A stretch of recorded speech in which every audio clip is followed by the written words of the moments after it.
Hi, I'm Laura Perdomo of the Peacock Cottage, and today we're going to talk about repotting your African violet in your dandy pot. So you've had your African violet and it's been growing beautifully, but every year you need to repot your plant. You don't need to put it into a bigger pot, you just need to take off some of your outside leaves, take it down to a nice rosette, and put it into a clean pot. So we'll go ahead and take this out of its pot, and you can just kind of pull on several leaves at one time. Bring it right out. It's got the wick in it from before, and so you can just kind of discard that. And I'm going to gently tease around the roots to take off some of my old soil. My old soil is compacted. It's no longer good to use. I'm not going to reuse this soil. I'm going to go ahead and toss it. And then you have a nice root ball here that's left. So now I've taken all the soil off of my roots here and teased that off. So I'm going to just look and see that the soil looks nice. And now I'm going to take off some of my outside leaves. Notice how these leaves are a lighter color green than these leaves here.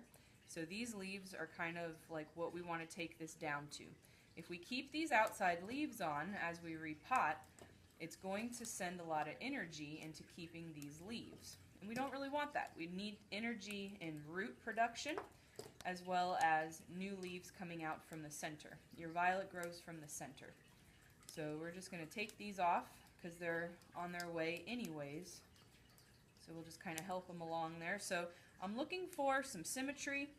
I need to go ahead, in order to see my symmetry, I need to go ahead and take off my blossoms. And I know that that's like, oh, but those are my blossoms.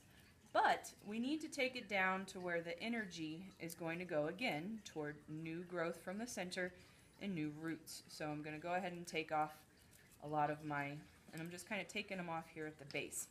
I'll go ahead and leave these because this is for a customer and I know she'd like to enjoy her blossoms she has here. If I were really to do this, I would take off all the blossoms though, just for the energy. So again, I'm going to take off these to where I have a nice center. So I'll go ahead and do that. So now I'm going to go through and just kind of snap these stems from the leaves back. And all along here, this is going to get new roots. And this is going to help to re-anchor your plant in the soil as we pot it. Alright, so now I've taken it down to where I have a nice healthy center. So if I wanted to pot a leaf up, I would maybe take this one or this one. But that's a nice healthy looking center. So now I'm going to go ahead and make sure my root ball is, nice and ready.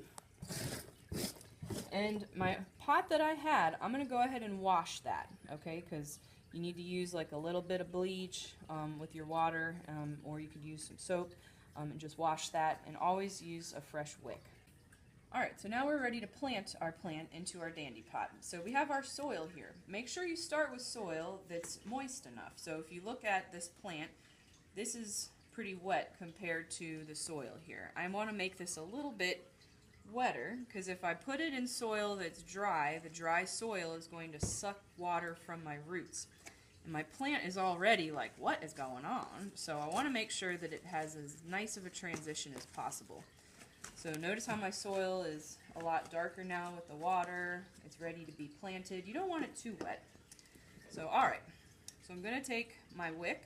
I'm going to put it through one of the bottom holes, and I'm holding it kind of diagonally from the hole up to the top. I'm going to put a little bit of soil in, so my wick's going up there. I have half of it hanging down. So I'm going to put a little bit of soil in, and I want to put enough soil to where my violet is going to be sitting with its leaves here and its crown just level with the top of the pot. And so I'm not going to shove it in there, but now I'm ready to just kind of pack it around with some soil. So, and this is the fun part because you can get all messy putting your soil. You're not packing it though. Just kind of putting some in there, making it nice. So, and then just kind of clean off your lip and have your wick go into your reservoir, and then just fill that with your water, and you can have a little diluted mix of fertilizer in there if you'd like. But now your violet is ready for a whole other year of happy growing on your windowsill. You've taken it down to a manageable size. And it's happy because it's level with the top of the pot. Your violet, as it grows and loses its leaves, it's going to get too big, out of the pot. So it's good to do this once a year. Enjoy your plant.